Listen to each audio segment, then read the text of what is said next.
Technology Officer for IT at Huawei. Huawei is a force to reckon with in big data. Among other things, it's a little known fact that Huawei is a contributor to the Apache Spark project. And also, I think you are going to find very interesting the details about the experience of Huawei helping telecom networks like Shanghai Unicom. So please welcome Ron at the conference. Thank you.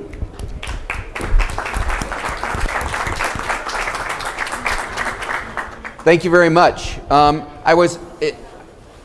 He mentioned I'm in Shenzhen. I've actually been with Huawei in China for 8 years. So I could give at least part of this in Mandarin, but I don't think it would be very useful. But the local office was asking me how many languages I'm able to speak. And as long as the definition is I'd like 1 beer, I speak about 6 languages. So today I'd like to talk a little bit about a particular project that Huawei did. Now, as he mentioned, Huawei is a very large company. Last year we did about $46 billion. We're a worldwide company. We're in about 170 different countries. We made our name really in telecommunications, selling to people like Vodafone and Telefonica. And over the last few years, we've branched out into 2 new areas. One is phones. So I urge you, Huawei, this is a very old version of our handset, but Huawei just recently, like I think yesterday, announced a P8, which is a really neat phone. So I'm looking forward to that one. So I started with the P1 and then we suddenly went to a P5 and then a 6. So the other area is in the enterprise and really all areas of enterprise. We have a complete product offering all the way from, telepresence, unified communications, networking, and the part that I'm responsible for is in the data center arena. So data centers for us is obviously the networking in the data center, but also servers, storage. Huawei has actually shipped more storage in China last year than anybody. We're about number 4 worldwide in servers, so we're really growing in this area. One of the newest areas that we've gotten into is in big data. And we got there, primarily we're dragged there by our telecommunications customers who are trying to really do more important things with their business. They're trying to change their businesses from make sure that the network isn't broken into trying to solve business problems. So what I'm going to do today is talk a little bit about what telcos have been doing in big data, but then also to talk about a specific case that Huawei worked with. So telcos were actually quite early in trying to do things with big data, but most of the projects that they worked on essentially failed. And they didn't really get any return. So they went to management and they said, we can get like a 25% improvement in particular indexes, and they didn't actually get there. So they really left a lot of money on the table, particularly when you look at companies like Amazon or Google. The value of the information that they have versus the return that they can get on that. So telcos have lots and lots of really valuable information. They're just not able to do much with it. So the reasons behind that are really that they didn't go about it for the right reasons. They went at it either because it was a technology experiment. One of the things that we find is that the CTO or the CIO office in the telecom has lots of money that they can play with, right? And so they're like, oh, I want this leading edge stuff, right? And then they're later like, well, what am I going to do with it, right? And so they start from the wrong standpoint. They start from the I got neat toys, what can I do with them? And so what we found that we needed to do is to employ more of a business methodology, right? So go through trying to understand what are the objectives, what are the major pain points for that company, and then how to go about creating the right kinds of applications and to be able to solve that. And so this is an example that Huawei did with part of China Unicom. In China, there are 3 major carriers. Actually, there are 3 carriers, period. And they're all owned by the government. They're fiercely competitive with each other, but it's a little strange because they're all owned by the government. So one day, the guy who's head of one of the 3 companies will suddenly turn up as the head of one of the others.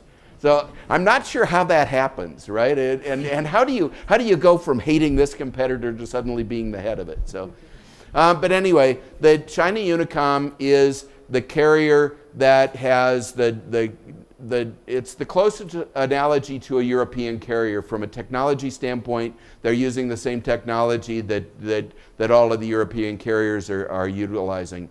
And they had a number of different problems related to churn and that sort of thing. So the need for big data was really about trying to transform their business. So they were trying to go from, just getting new customers. So that the whole goal, when you've got 1 billion plus people, there's a lot of room to get new customers. And so the challenge is that they're constantly trying to get new customers. Unfortunately, their churn is really bad. They lose a lot of customers. It's not quite as bad as some of the carriers in Europe have problems because you have what's called number portability. In the US, this is a big challenge. I can change carriers and still keep my same number, right? So then the carriers have to compete on price or coverage kinds of things. In China, there is no number portability, but people are very happy to change their number if they can save a little bit of money or if they're not happy with their coverage. So the amount of churn that was going on with China Unicom was really very large, and they were spending a lot of money trying to get new customers. But it wasn't very effective use of that. So where we started was to look at the 4 areas where we thought that China Unicom could utilize the value of big data. And the first is around monetizing their data, right? So they know all of this information about their customers. Can they get more money somehow from other people? Improving their business, particularly around being able to have better coverage so that the customers stick around more, being able to improve their network, and then customer retention. So customer retention is not just don't leave, but also continue to give me money. So what we did was we took these 4 business dimensions and we used them to create this map. And I'm not going to go through this map because it's an eye chart. But if you look at the left side, essentially, reducing churn. ARPU in the telecom industry is a term. It's the average revenue per user. Okay. Oh, we're back. Okay. And the average revenue per user is the key index, right? Because if you can increase the average revenue you get from every single user, and you've got a few, 100 million users, it becomes real money very quickly. And then the other is about being able to get more insight and be able to get better capabilities. So we map these across the different kinds of business scenarios as far as, getting more people to be prepaid rather than postpaid, or the other way around. How do you get people to move from their existing 3G offering to new 4G offerings? Then we went through and we said, okay, well, what kind of models do we need for that? And then we said, okay, what data do we need to be able to do that? And then we mapped that against the resources that we had. So the billing systems, operational support systems, things that we get, information we could potentially get from the internet. So the overall requirement then was to create a 360-degree view of the customer. We needed to be able to segment them. We needed to be able to make sure that we could get the information in a timely fashion. And we needed to know things like the geographical analysis. Where are they? When they're doing certain things. The amount of information that a telephone company has about you is really huge. Certainly Google knows about everything that you do when you go on to Google's website, right? But the telephone company knows about everything that you do over your mobile network.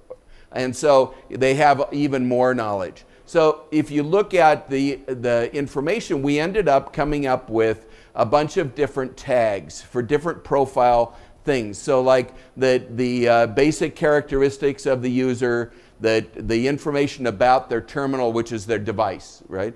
The information about voice calls, their billing information.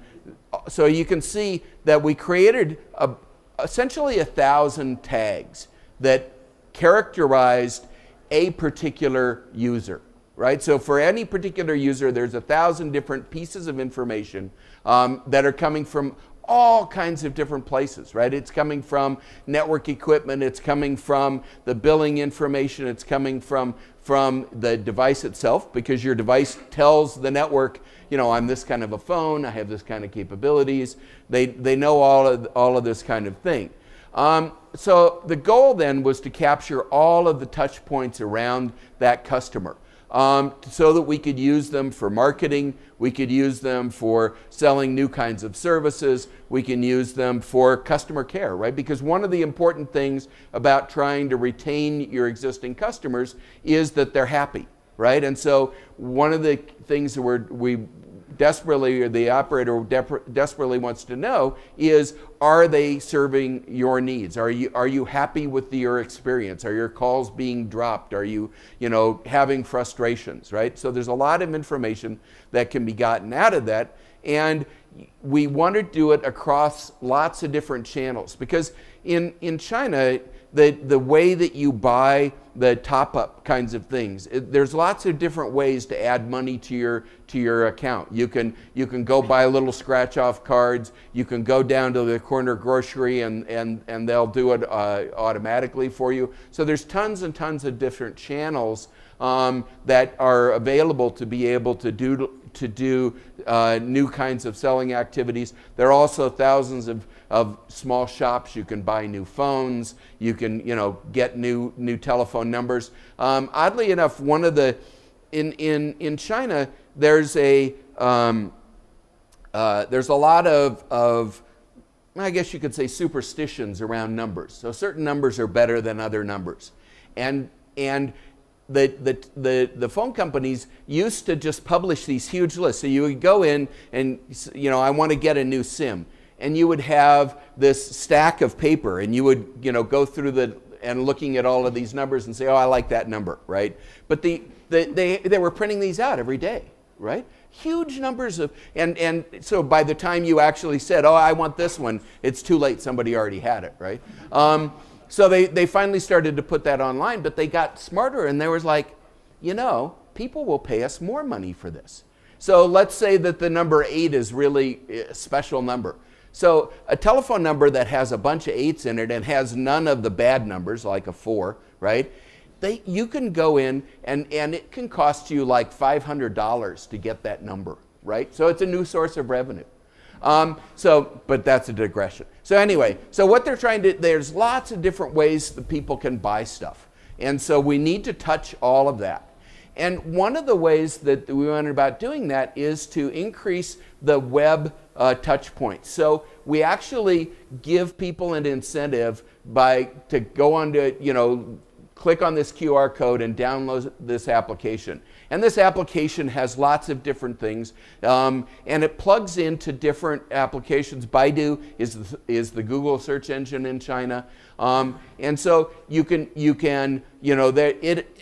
these plugins can do lots of different things that incent people to interact with them. So things like Shake, and at the Chinese New Year, which is called the Spring Festival, one of the traditions is giving out red envelopes.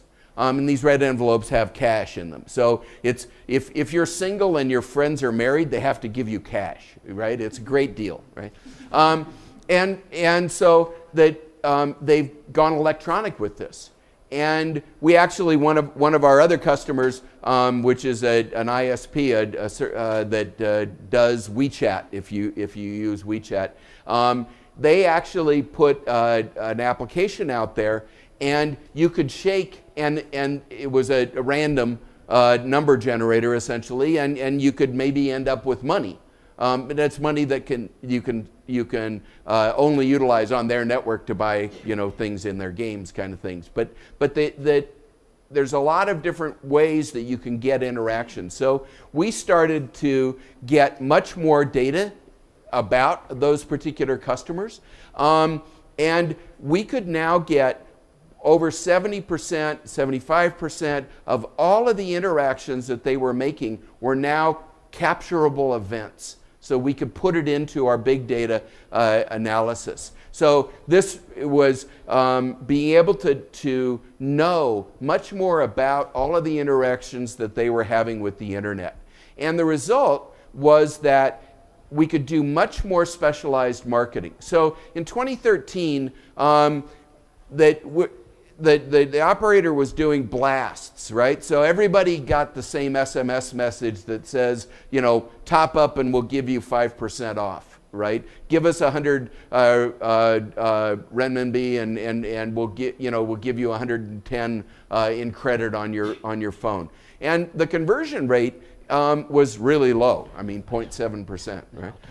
And so we started, the telephone company, the operator had done some big data stuff, and they were like really happy because they were able to increase that to 4%, right? That's still really, really inefficient. So by changing and using a better classification, those 998 different tags, we could increase that up to 11%. That's okay, but when we put in the smart channels, so we took all of the information we were getting from these plugins about the smartphone, how are they utilizing the internet, what are they actually interacting with, we could take it up to 24%. So essentially we took their marketing activities that were broad, bursts of information where they were getting only a 0.7% return, and we turned that into a 24% return, 24% accuracy on targeting. So much more accurate, much better return on the marketing investment. In another area is related to churn prediction accuracy. And this, one of the things that the internet folks like Google and Amazon do, or Google and Facebook do, is A/B testing. So that was one of the things that we introduced to China Unicom, was to try to evaluate the efficiency of different kinds of algorithms on marketing. And so because one of the biggest challenges is you want to figure out who's going to leave before they left, right? Because then you have an opportunity to stop them from leaving. And it's the same thing, I know it's one of the areas that BBVA is working in their marketing as well. You want to find out those customers that are thinking about leaving you so that you can do things to get them to change, to stay. And so we came up with the different algorithms that, looking at all of the big data, utilizing the different technologies within big data to be able to come up with predictors of that churn. And so we were able to vastly increase the ability to look at retention, and we increased retention by more than 200,000 subscribers. So really good results for being able, because we have all of these touch points. The other thing we looked at was that one of the challenges for an operator is, where do you spend your money, right? Where do I put antennas so that I get the biggest return?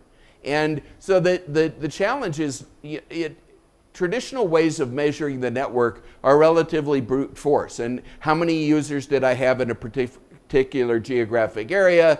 How many dropped calls did I have? Okay, well then maybe that's where I should put more antennas. But we were able to, utilizing all of this big data, identify the users we really cared about, right? The ones that were using a lot of data, that were, so that, because in the data plans in China are fairly low levels, and so if I want a bigger data plan, then I have to pay more money, right? So as an operator, I care about the people that are using lots and lots of data because they're going to give me more money.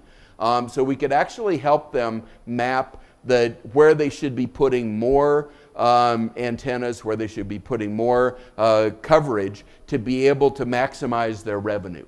So we got very good increased return on investment as a result of being able to do that.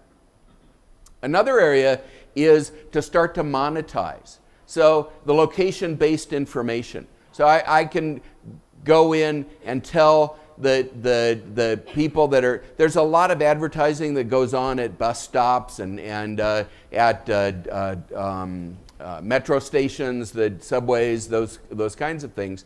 And by knowing where the users are and being able to see what are they doing, right? So there's, in China, the whole QR code thing is really taken off, and everywhere there's QR codes. So as the operator, I know where the person is, and I know if they clicked on that QR code that was at that physical location, right? So I've got lots of information, and I can monetize that. I can sell that to the advertising companies so that they can sell it to advertisers about the number of people that are at a particular space, what are the demographics about that particular user. We also, they could also sell that as the, if I'm going to put up a shop, where are the people that I'm trying to attract going to be in that location, right? So these were new sources of revenue that the operator never had available to them before. So they could actually monetize that revenue. So the total result then for the operator was actually very big. They were actually able to increase their retention rates a lot. They were able to get more revenue, so they got the data revenue itself went up almost 6%. They were able to get the increase in their 3G traffic, retention of subscribers, which is really important. The success of their marketing programs increased by 6 times. They were able to get more, 12 million US dollars more in revenue. And internally, and then they, about not quite 2 million in external revenue. So very, very successful programs, and that they really proved the value of big data. But it was the kind of big data that was focused around their business, right? Look for the business pain points and then utilize the various tools to be able to do that. And in working with this customer then, we created a number of different capabilities, and we were able to unify all of their data. So I'm going to talk briefly about the architecture that in this particular case was put together. So we took all of the information that they had in their existing analytical tools and their existing data. They already had data platforms, obviously. They already had lots of ERP systems, of CRM systems. And we put all of that together to create essentially a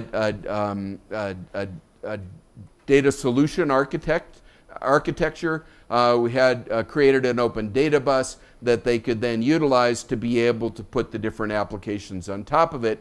And then we were able to provide them with some analysts to be able to help working with them. But the key design principles were around making sure that everything is open, making sure that it is all able to be utilized within the data environment. Real time becomes very, very important, and that it's an open platform. So we had to integrate this with their existing systems, of course. They had all of their existing business intelligence, their customer management systems, their CRMs, and as well as with the network systems, their operational systems, so that they know, what's going on within the network, and then across their different channels, and finally the network platform itself. Because there are new opportunities for how they can offer new services like video optimization. In China, one of the fastest growing uses of data is video. The television channels as an experience in China are not that great unless you're an old person, because I think they're all owned by the government, and so the programming tends to be very, very conservative. But downloaded stuff, shows from the U.S., shows from Europe, locally produced video is really where all the content's going, and most of it's getting consumed over mobile. And the different kinds of mobile devices have a huge impact on the network.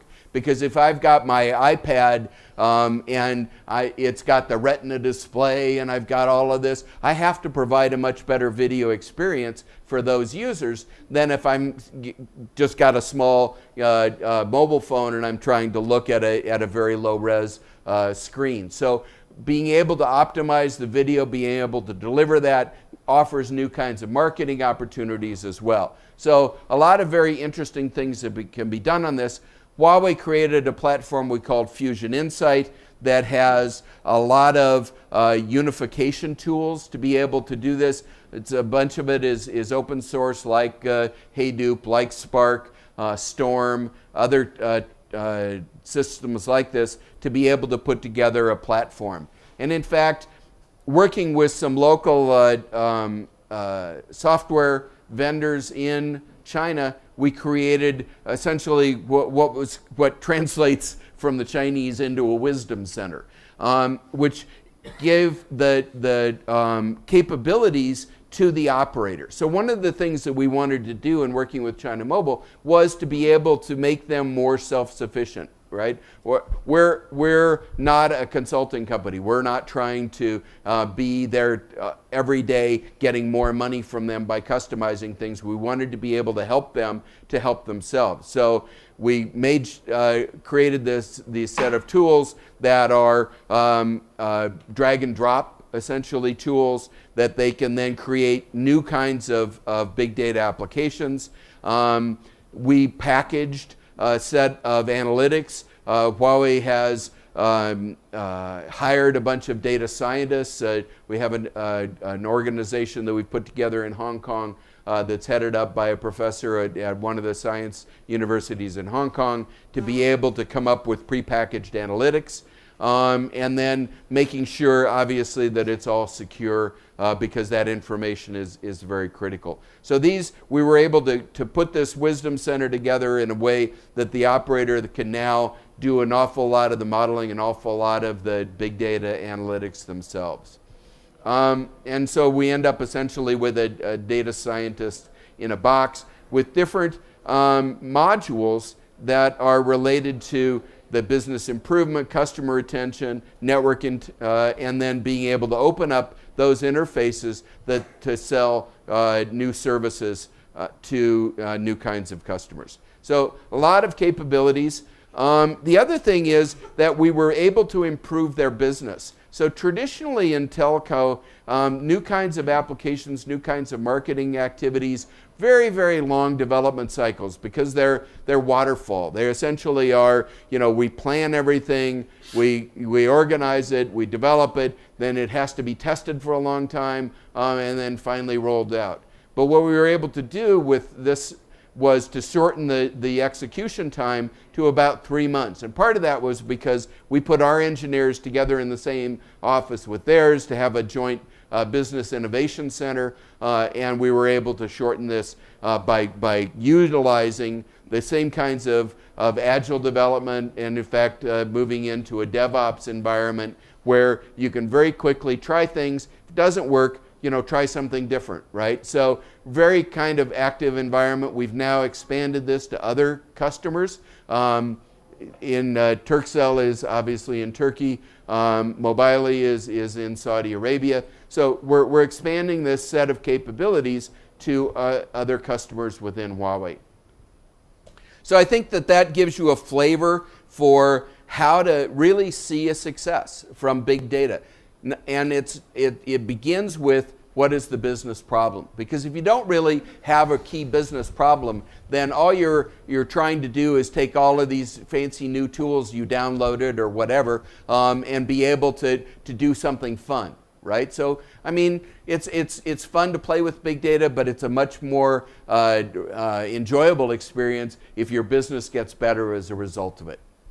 And so earlier he mentioned that we're involved in Spark. I just want to give an example. Huawei, when I first joined Huawei, Huawei's approach to open source was pretty typical of a lot of companies, and open source is a source of cut and paste, right? I go online and I find, oh, that looks like a good project. I'll cut and paste this section of code. I'll drop it into whatever I'm doing.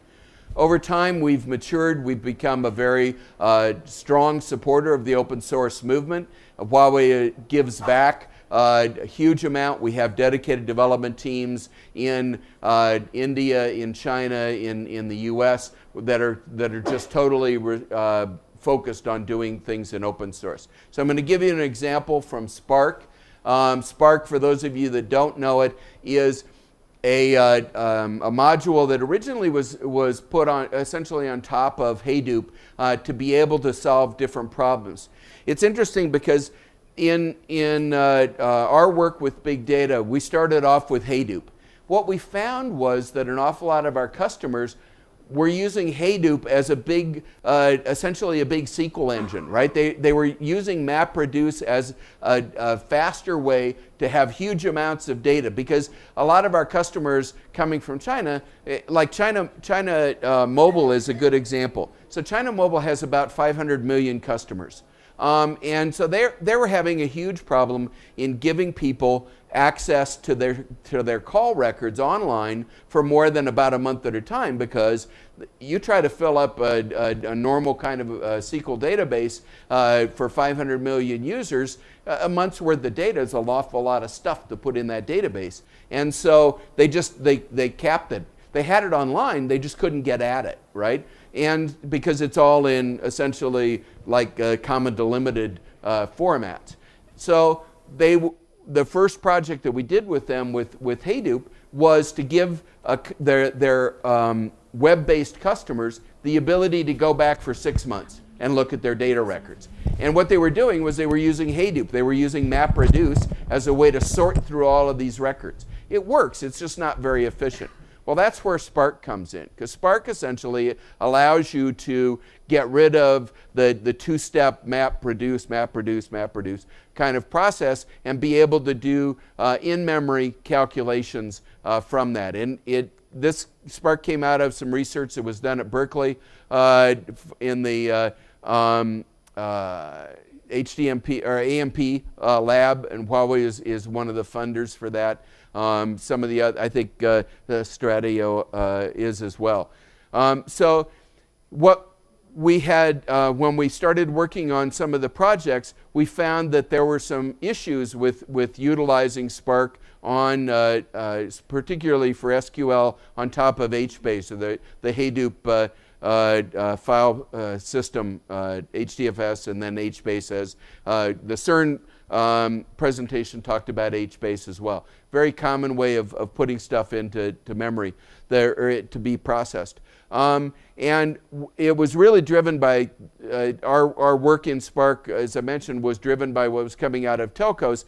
And a lot of it is around the amount of information. So, you know, a typical network of about 30 million subscribers, you're getting a data flow of about 1 terabyte per second. So lots and lots of information, and the existing ways of dealing with that are not very efficient.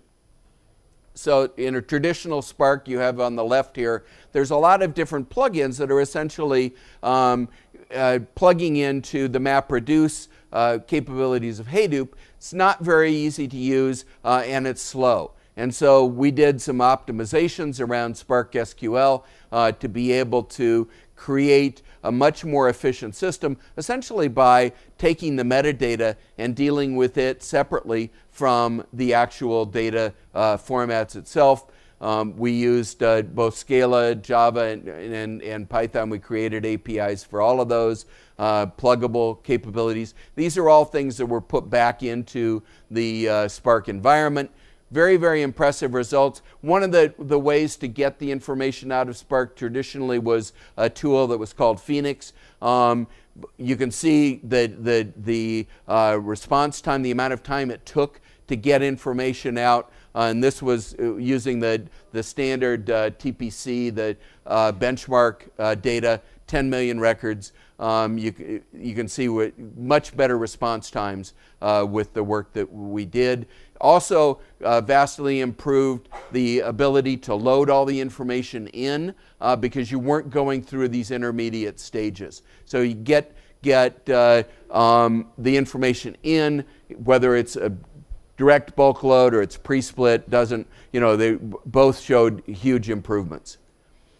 So other areas that Huawei's involved in, Hadoop, last time I looked, we were the #4 committer in the Hadoop environment, and we're also involved in a lot of the DevOps. We're also involved in OpenStack, so Huawei, in both our telecom side as well as in our IT side or enterprise side, is very committed to OpenStack. We have our own virtualization that is optimized around the needs of very large data centers, very large high reliability systems like for telecommunications. We're involved in all of the network transformation, which is happening around a capability called NFV, or network function virtualization. So all of these are areas where Huawei is deeply involved and is very committed to the open source movement. So I think that gives you a flavor for the kinds of things that you can do with open source, with big data, be able to improve people's businesses. So with that, I will close, and thank you very much.